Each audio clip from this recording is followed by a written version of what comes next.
Hello दोस्तों, स्वागत है आपका अपने चैनल जी के गढ़ में। आई होप कि आपको पिछली क्लासें पसंद आई होंगी। तो आज हम फिर से शुरू करते हैं क्लास 3 के साथ भारतीय संविधान क्विक रिवीजन क्विज। इसमें सभी प्रीवियस ईयर के क्वेश्चंस हैं जिन्हें हम आज करेंगे। चलिए शुरू करते हैं पहले क्वेश्चन से। 26 नवंबर 1949 को स्वीकार की गई भारतीय संविधान की प्रस्तावना में निम्नलिखित में से कौन सा शब्द शामिल नहीं था? तो देखिए इनमें से कौन सा शब्द शामिल नहीं था। गणराज्य भी था, लोकतांत्रिक भी था,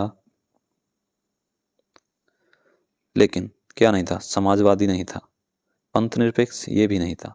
ये दोनों ही इसमें नहीं थे। ठीक है, इनको कब जोड़ा गया था? 42वां संविधान संशोधन, 42वां संविधान संशोधन 1976 के द्वारा। ठीक है,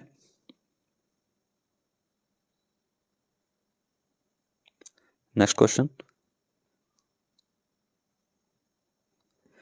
तो 26 नवंबर सन 1949 की मूल प्रस्तावना में समाजवादी और पंथनिरपेक्ष शब्द नहीं थे। इन्हें 42वें संविधान संशोधन 1976 द्वारा जोड़ा गया था। Next question. ऐतिहासिक उद्देश्य प्रस्ताव संविधान सभा में 13 दिसंबर 1946 को किसने प्रस्तुत किया था? तो संविधान सभा में उद्देश्य प्रस्ताव को प्रस्तुत करने वाले कौन थे? जवाहरलाल नेहरू, एम.एन. रॉय, सरदार वल्लभ भाई पटेल या महात्मा गांधी? तो ये थे आपके Jawaharlal Nehru, first prime minister of India. और उद्देश्य प्रस्ताव कब प्रस्तुत किया था इन्होंने? 13 दिसंबर 1946 को। और इसी को आगे चलकर क्या कहा गया? भारतीय संविधान की प्रस्तावना। Next question. किस प्रसिद्ध न्यायविद ने भारतीय संविधान की प्रस्तावना को संविधान का परिचय पत्र कहा? संविधान का परिचय पत्र। तो संविधान का परिचय पत्र कहा था सर अर्नेस्ट बारकर ने। प्रस्तावना को संविधान का परिचय पत्र, sir Ernest Barker. Next question. भारतीय संविधान को कब अंगीकृत किया गया था? तो भारतीय संविधान को अंगीकृत किया गया था 26 नवंबर सन 1949 को। अंगीकृत मतलब अपनाया गया। ठीक है, अगर यही क्वेश्चन पूछता आपसे कि लागू कब किया गया था, तो लागू करने का मतलब हो जाता है 26 जनवरी सन 1950 से लागू होता है। ये अंगीकृत हुआ था 26 नवंबर 1949 को। भारतीय संविधान को 26 नवंबर 1949 को अंगीकृत किया गया था। यह 26 जनवरी 1950 से प्रभावी हुआ, जिसे गणतंत्र दिवस के रूप में मनाया जाता है। Next question. संविधान के अंतर्गत पहली बार मौलिक अधिकारों की सामूहिक संज्ञा किसके लिए प्रयोग की गई? अमेरिका, स्विट्जरलैंड या यूनाइटेड किंगडम? तो बताइएगा। तो संविधान के अंतर्गत पहली बार मौलिक अधिकारों की सामूहिक संज्ञा अमेरिका के लिए प्रयोग की गई थी। किसके लिए? अमेरिका के लिए। बिल ऑफ राइट्स बोलते हैं इसे। तो बिल ऑफ राइट्स की संकल्पना सर्वप्रथम अमेरिका के संविधान में अपनाई गई, जिसे भारत के संविधान में मौलिक अधिकारों के रूप में जोड़ा गया। भारत के संविधान में इसे मौलिक अधिकारों के रूप में जोड़ा गया है। Next question. भारत में संघीय न्यायालय की स्थापना भारत सरकार अधिनियम 1935 के प्रावधानों के तहत कब की गई थी? 1935 में, 1939 में, 1940 में या 1937 में? अब देखिए, भारत सरकार अधिनियम 1935 देखकर आप 1935 मत लगा देना आंसर। तो इसका जो आंसर है 1935 के तहत 1937 में की गई थी, 1937। नेक्स्ट क्वेश्चन, इसकी व्याख्या। भारत सरकार अधिनियम 1935 के तहत 1937 में संघीय न्यायालय मतलब फेडरल कोर्ट ऑफ इंडिया की स्थापना की गई थी। यह सर्वोच्च न्यायालय की पूर्ववर्ती संस्था थी। फेडरल कोर्ट मतलब संघीय न्यायालय ही बाद में क्या बना था? सर्वोच्च न्यायालय। Next question. भारतीय संविधान में कुल कितनी अनुसूचियां हैं? तो ये तो आपको पता ही होगा। कुल 8 अनुसूचियां किस में थी? 8 जो थी मूल संविधान में थी, लेकिन वर्तमान में कितनी है? 12। ठीक है, तो अब जो इस समय जो अनुसूचियां हैं 12 हैं। Next question. स्वतंत्रता, समानता और भ्रातृत्व के आदर्श किस क्रांति से लिए गए हैं? तो स्वतंत्रता, समानता और भ्रातृत्व के जो आदर्श हैं वो फ्रांसीसी क्रांति, अमेरिकी क्रांति, रूसी क्रांति या गौरवशाली क्रांति। तो आपको पता होना चाहिए कि ये फ्रांसीसी क्रांति से लिए गए हैं, फ्रेंच रिवॉल्यूशन से। संविधान की प्रस्तावना में वर्णित स्वतंत्रता, समानता और भ्रातृत्व के आदर्श फ्रांसीसी क्रांति कब हुई थी, ये भी पूछ सकता है, 1789 से प्रेरित हैं। ठीक है, नेक्स्ट क्वेश्चन, निम्नलिखित में से कौन सा भारतीय संविधान का मूल भाग नहीं है? 5वीं अनुसूची, मौलिक अधिकार, मौलिक कर्तव्य, राज्य के नीति निर्देशक तत्व। बताइए, 5वीं अनुसूची, मौलिक अधिकार, मौलिक कर्तव्य या राज्य के नीति निर्देशक। तो देखिए 5वीं अनुसूची, क्योंकि भारतीय संविधान में, मूल संविधान में कितनी थी, 8 अनुसूचियां थी, तो 5वीं अनुसूची तो होगी ही। ठीक है, मौलिक अधिकार ये भी थे। अब लेकिन मौलिक कर्तव्य इन्हें कब जोड़ा गया था? 42वें संविधान संशोधन से। ठीक है, 1976 में। और राज्य के नीति निर्देशक तत्व भी पहले से ही थे मूल संविधान में, तो मौलिक कर्तव्य जो थे नहीं थे। ठीक है, नेक्स्ट क्वेश्चन, मौलिक कर्तव्यों को 42वें संविधान संशोधन 1976 द्वारा जोड़ा गया था। यह संविधान के मूल भाग में प्रारंभ से शामिल नहीं थे। ठीक है, संविधान सभा के उस सदस्य का नाम बताइए जिसने कहा था, संविधान की प्रस्तावना वह है जो हमने सोचा और स्वप्न देखा है। तो देखिए यहाँ पर जो ऑप्शन मिस प्रिंट हो गए, लेकिन जो इसके जो आंसर है सर अल्लादी कृष्णा स्वामी अय्यर है। तो सर अल्लादी कृष्णा स्वामी अय्यर ने कहा था कि प्रस्तावना संविधान के उद्देश्यों और आदर्शों का प्रतीक है जो संविधान निर्माण की आत्मा को दर्शाती है। ठीक है, नेक्स्ट क्वेश्चन, न्यायिक पुनरावलोकन का सिद्धांत किस देश में उत्पन्न हुआ और विकसित हुआ? न्यायिक पुनरावलोकन, तो ये जो हुआ था आपके अमेरिका में, यूएसए में। ठीक है, तो न्यायिक पुनरावलोकन की अवधारणा सर्वप्रथम अमेरिका में मरबरी वर्सेस मेडिसन 1803 मामले में विकसित हुई, जिसे भारत ने अपनाया। भारत के लिए एक संविधान सभा का विचार पहली बार किसने प्रस्तुत किया था? तो ये तो आपको पता होगा कि ये जवाहरलाल नेहरू ने, राजेंद्र प्रसाद ने, वल्लभ भाई पटेल ने या एम एन रॉय ने। तो सब जानते हैं आप लोग, एम एन रॉय ने संविधान सभा का जो विचार सबसे पहली बार जो प्रस्तुत किया था, एम एन रॉय ने किया था। संविधान सभा की स्थापना का विचार सर्वप्रथम 1934 में एम एन रॉय ने दिया था। बाद में कांग्रेस ने 1935 में इस विचार को स्वीकार किया। नेक्स्ट क्वेश्चन, भारतीय संविधान के किन भागों को ग्रैनविल ऑस्टिन ने संविधान की आत्मा कहा है? तो ये देखिए आपके कौन कौन से हैं, भाग 1 और 3, भाग 4 और 5, भाग 1 और 2 या भाग 3 और 4। तो जो ये हैं भाग 3 और 4 को।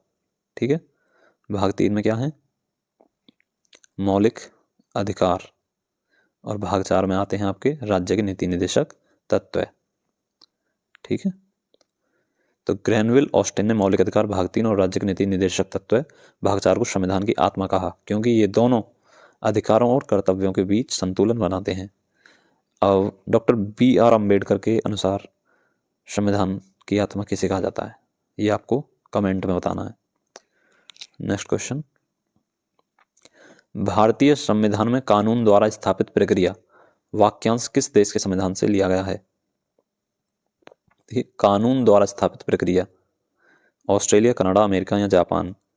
तो ये लिया गया आपके जापान से। ठीक है, विधि द्वारा स्थापित प्रक्रिया भी बोल सकते हैं हम इसे।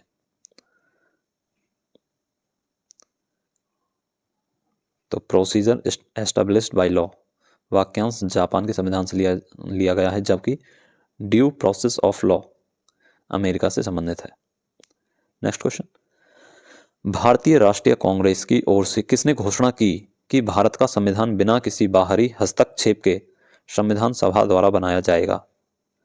वल्लभ भाई पटेल, मोतीलाल नेहरू, जवाहरलाल नेहरू या KM मुंशी? तो ये घोषणा किसने की थी? वल्लभ भाई पटेल ने, मोतीलाल नेहरू ने, जवाहरलाल नेहरू ने या KM मुंशी ने? तो जवाहरलाल नेहरू ने 1940 में ये बात कही थी। ठीक है, जवाहरलाल नेहरू ने 1940 में घोषणा की थी कि स्वतंत्र भारत का संविधान केवल भारतीयों द्वारा ही बनाया जाएगा। नेक्स्ट क्वेश्चन, भारत सरकार अधिनियम 1935 के किस भाग से नीति निर्देशक तत्व मिलते जुलते हैं? तो किस भाग से मिलते जुलते हैं 1935 के? अधिकार पत्र, मैकाले रिपोर्ट, उद्देश्यों का प्रस्ताव या निर्देश सिद्धांत? तो ये जो मिलते जुलते हैं निर्देश सिद्धांत से। निर्देश सिद्धांत से क्या मिलेंगे? नीति निर्देशक तत्व। भारत सरकार अधिनियम 1935 में गवर्नर जनरल को दिए गए इंस्ट्रूमेंट्स ऑफ इंस्ट्रक्शंस से नीति निर्देशक तत्वों की प्रेरणा ली गई थी। नेक्स्ट क्वेश्चन, संविधान सभा द्वारा उद्देश्य प्रस्ताव सर्वसम्मति से कब स्वीकार किया गया था? 22 जनवरी 1944, 22 जनवरी 1946, 22 जनवरी 1947 या 22 जनवरी 1950? तो ये किया गया था आपको 22 जनवरी 1947 को।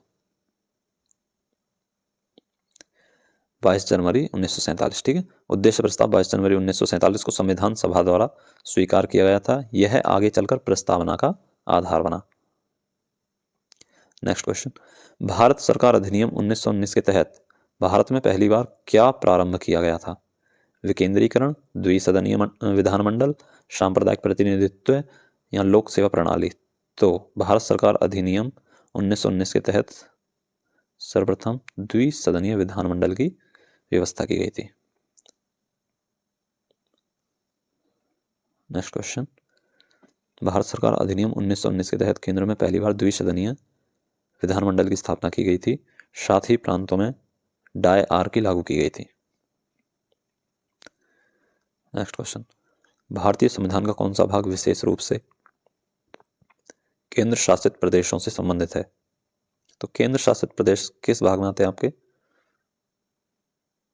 भाग 4, भाग 4A, भाग 8 या भाग 9? तो ये आपके आते हैं भाग 8 में।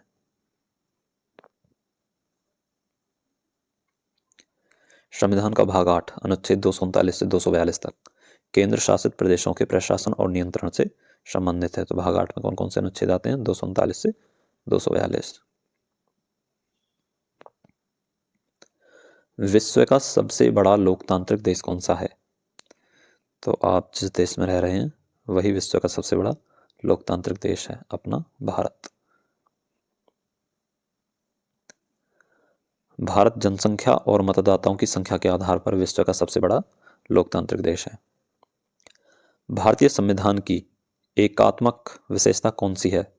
कठोर संविधान, एकीकृत न्यायपालिका, संविधान की सर्वोच्चता या स्वतंत्र न्यायपालिका? बताइए तो कैसा है, बताइए। तो यह आपका कठोर है, नहीं है, कठोर और लचीला है। तो भारत की जो न्यायपालिका है कैसी है? एकीकृत न्यायपालिका। ये आपका सही है, बी। एकीकृत न्यायपालिका भारत में एकीकृत न्यायपालिका व्यवस्था है जहां सर्वोच्च न्यायालय, उच्च न्यायालय और अधीनस्थ न्यायालय एक ही ढांचे का हिस्सा हैं। नेक्स्ट क्वेश्चन, दुनिया का सबसे लंबा लिखित संविधान किस देश का है? तो ये भी अपना भारत ही है, ठीक है। नेक्स्ट क्वेश्चन, लेकिन भारतीय संविधान विश्व का सबसे लंबा लिखित संविधान है। इसमें प्रारंभ में कितने 395 अनुच्छेद थे, 8 अनुसूचियां थी और 22 भाग थे, ठीक है, जो कि मूल संविधान में थे। अब ये 8 से अनुसूचियां हो गई हैं 12, भाग हो गए हैं 22, ठीक है, 25, ठीक है, आपको ध्यान रखना है। और अनुच्छेद हो गए 470 के आसपास। नेक्स्ट क्वेश्चन, मौलिक अधिकारों को न्यायसंगत और गैर न्यायसंगत वर्गों में बांटने की सिफारिश किसने की थी? BN राव ने, महात्मा गांधी ने, अल्लादी कृष्णा स्वामी अय्यर ने या डॉक्टर BR अम्बेडकर ने? तो ये की थी आपके संविधान सभा के सलाहकार, कौन? BN राव ने की थी, ठीक है।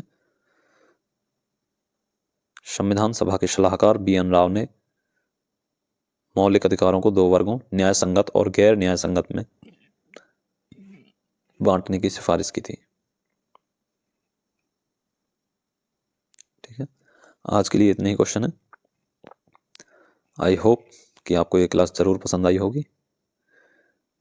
तो इस वीडियो को लाइक, कमेंट और शेयर ज़रूर करें और चैनल को सब्सक्राइब ज़रूर करें अगर आप नए आए हो तो।